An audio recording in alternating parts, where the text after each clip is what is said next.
If you live in the UK, you're probably sick to death of the phrase cost of living crisis. The cost of living crisis. The cost of living crisis. Cost of living crisis. We've even done the classic British thing of giving something unbearable a cute little nickname, like Brexit or Bojo. Only this time, it's the cost he lives. There's even been a wave of new types of content catering to people trying to survive this, like unbagging too good to go bags. People are paying usually less than £5 to collect things a restaurant is about to throw out at the end of the day, and then showing them off on social media. But there's another crisis we're going through that a cute little nickname would probably be inappropriate for, and that's the cost of dying crisis. What would that nickname even be? The Cosy Dies? No, that feels wrong. That's right. The economy in the UK is so bad, we can't afford to die. Nice! Just kill me now. Or don't actually. I can't afford it. So before we get into the crisis of it all, what does the cost of dying actually mean? Simply put, the cost of dying is the cost of a basic funeral, the fees of hiring funeral professionals, and the price of any kind of send-off. So it's actually less that we can't afford to die, and more that we can't afford to die with style. If you want your exit from this plane of existence to have any kind of vibes, you're looking at just under 10 grand. Let's throw it back to 2005 for a minute. It was a year of Guitar Hero, the pilot of Supernatural, and that god-awful Willy Wonka remake.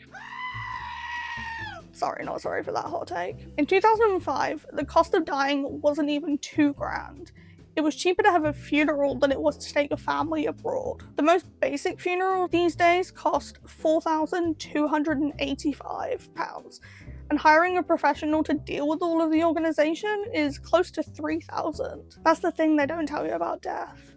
There's so much admin. And if you want your loved ones to have any solace in celebrating your life in any way, you better have another 3 grand stashed away somewhere. But you can't have a cost of dying crisis without a cost of living crisis.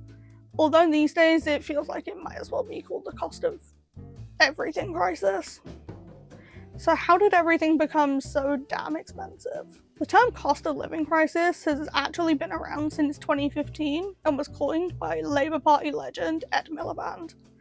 But the phrase didn't start to dominate the media until 2022 after Russia invaded Ukraine.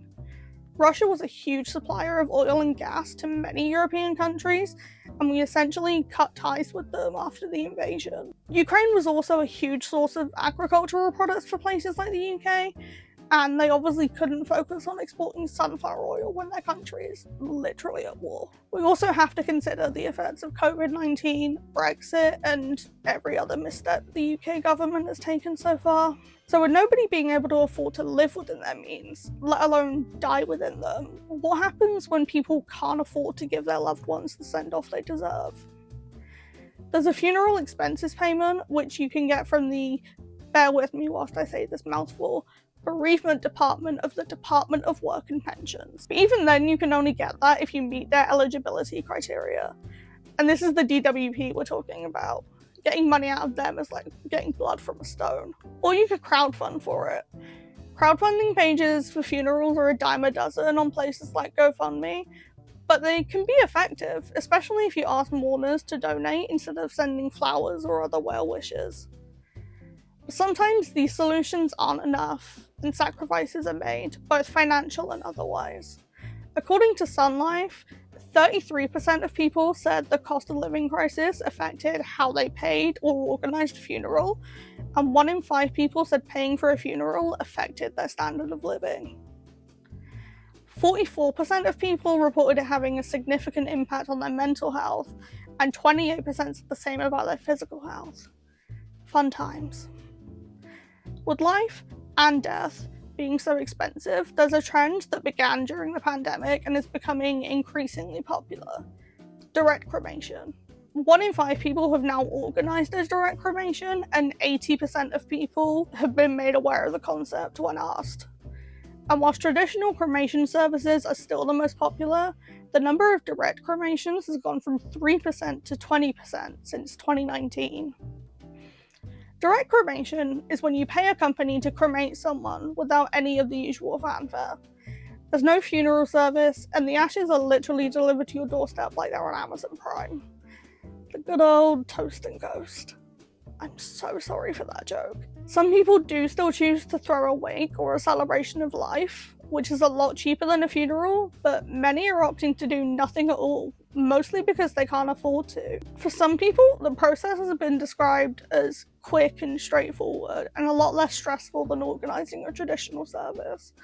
But others have described it as lackluster and clinical, and feeling guilty for not putting on a full service. And this doesn't just apply to our human loved ones, but our pets too.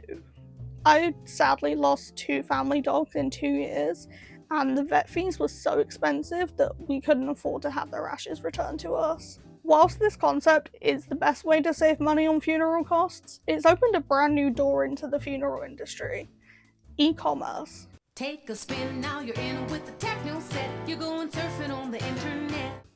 You can call up these new companies or even just fill in an online application and they can cremate your loved one for about £1,000.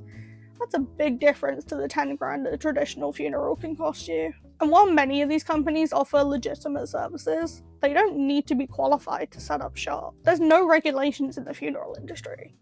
I spoke to a funeral director who wishes to remain anonymous, and he told me that anyone can open a funeral home and call themselves a funeral director. Anyone can open a funeral home and call themselves a funeral director. Even this guy could. There are voluntary governing bodies that funeral homes can join, but membership can be expensive, and like I said, it's voluntary. There is now a legally binding order about funeral homes being more transparent with their prices, but there's still nothing to regulate their practices yet. And I don't know about you, but I feel like companies dealing with something as serious as someone's final journey on Earth should be regulated in some kind of way. Otherwise, we end up with situations like the Legacy Funeral Home scandal that happened in Hull, where bodies and ashes were either not stored properly or given to the wrong people altogether. Imagine thinking your loved one's ashes have been returned to you, and then finding out that they're still in the mortuary. I've personally not thought a lot about my own funeral because, I'm not even 30 yet, and I have enough crises about my age as it is without throwing my own mortality into the mix. But I'd probably look at my funeral the way I look at the idea of my wedding. Skip anything that means I have to be the centre of attention, and just get to the fun party.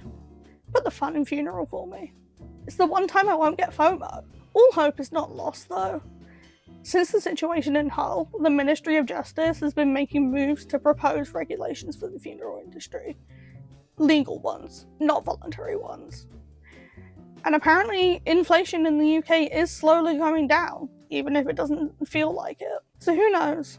Maybe someday everyone will be able to afford solid gold coffins again, a la the ancient Egyptians. Who am I kidding? It's Gen Z. The coffins would be rose gold. Thanks for watching this video. If you enjoyed it, as much as you can enjoy a video about death, please leave a like and subscribe for more deep delves. Bye for now.